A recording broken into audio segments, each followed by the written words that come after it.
বাঙালি না আপনি? জি ভাই বাঙালি, আসলে দুবাইতে একটু হিন্দিটা বেশি চলে তো তাই হিন্দিটাই বলতে হয়। আমরা এখানে খাইতে আসি না, একটু কথা বলতে আসছি, একটু কথা বলা যাবে? জি ভাই বলা যাবে। এখানে দুইজন ম্যানেজার আছে, আমি ওনাদের পাঠাচ্ছি, আপনারা কথা বলেন। এখানে বসেন, আমি পাঠাচ্ছি।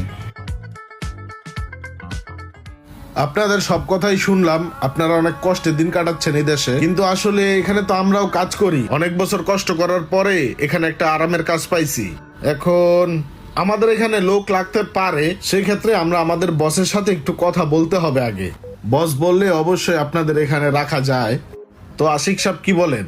সেটাই, বসের সাথে কথা বলে দেখা যাক কি করা যায়। তো আমরা আগে বসের সাথে কথা বলি, বলে তারপরে আমি চেষ্টা করব আপনাদের জন্য কিছু করার। বস, আপনি মন থেকে চাইলে একটা কিছু করতে পারবেন, আমাদের জন্য কিছু একটা ব্যবস্থা করেন ইনশাল্লাহ। আপনি আমার দেশি মানুষ, বাংলাদেশি মানুষ, আপনি চাইলে পারবেন আমাদের জন্য কিছু একটা করতে। আপনি একটু চেষ্টা করে দেখেন, আপনি চেষ্টা করলে পারবেন আমাকে কিছু একটা করতে। ঠিক আছে।